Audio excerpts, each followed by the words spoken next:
자, 두수 A, B에 대해서 A 별표 B는 이런 약속을 지키기만 하면 됩니다. 맞죠? 앞에 거에 몇 배? 3배. 뒤에 거에 2배를 해서 빼라. 얼마밖에 안 되지. 자, 써봅시다. 앞에 거 3배. 빼기 뒤에 건 2배는 구가 항상 성립이 되는데 9는 일단 날라가겠네요. 그럼 마이너스 3x 마이너스 10 더하기 4y라는 것이 0이 될 수밖에 없다. 마이너스 3x 더하기 4y는 10이다. 뭐 이런 관계가 성립이 됐대. 자, 그때 xy는 두 자연수라 그랬고 두 수에 대해서 최소 공배수라는 것이 뭐라고? 144다. 뭐 이렇게 이야기를 했단 말이죠. 그러면 x는으로 표현할까? y는으로 표현할까? xy에 대해서 우리는 생각을 한 거잖아. 그러면 최소 공배수가 144라는 것 자체가 x랑 y라고 하는 것이 144의 약수가 될 수밖에 없다는 뜻인 거예요. 그지? 그러니까 144가 뭐라는 뜻이야? x라는 것과 y라는 것 이 두 수의 공배수라는 것 중에 제일 작은 거다 이 말인 거잖아요. 맞지? 그러니까 x에다가 뭔가를 곱했을 때 144가 나올 것이고 y에다가 뭔가를 곱했을 때에도 144가 나온다는 뜻인 거니까 xy라고 하는 것이 144의 약수 형태가 될 수밖에 없다. 이렇게 해석하면 됩니다. 그러면 144라고 하는 것이 12의 제곱이라는 거고 12는 2의 제곱 곱하기 3이잖아요.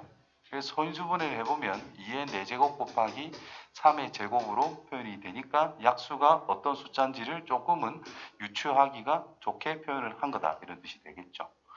그럼 여기서 4y라고 하는 것은 뭐예요? 3x 더하기 10이란 말이야. 그럼 y라고 하는 것은 4분의 3x 더하기 10이다 라고 할 수가 있다는 뜻이 되겠지. 되겠죠? 그럼 y라는 것은 뭐라고? 144라는 것의 약수가 될 수밖에 없잖아. 그러면 이놈이 뭐가 된다는 뜻이야? 144의 약수가 된다는 뜻인 거야. 그래서 뭐 여러 가지 경우를 생각해 봐야 된다는 뜻이 될 거라. XY 최소 공배수는 144가 돼야 됩니다. 그래서 적당히 얘가 뭐일 때를 생각할 수 있을까? Y가 뭐일 때? 뭐 대충 16일 때, 9일 때, 8일 때, 또 약수인 3일 때 뭐 아무거나 생각해 봐야 된다는 뜻인 거예요. 그래서 Y가 3이라면 3x 더하기 10이라고 하는 것이 넘어가서 3, 4, 12가 된다는 뜻인 거고 3x라는 것은 2니까 x는 자연수가 돼야 되는데 말이 안 된다는 뜻이겠죠. 그럼 좀 더 큰 수를 선택하는 게 맞는 상황이 될 거다라는 것을 또 생각할 수 있기 때문에 얘가 한 8쯤 한번 해볼까요? 그럼 3x 더하기 10이라는 것이 4, 8, 32가 나올 거니까 3x라는 것은 22다. 아, 이것도 자연수가 아니니까 또 버려야 됩니다. 그럼 조금 더 큰 거 9를 한번 해볼까요?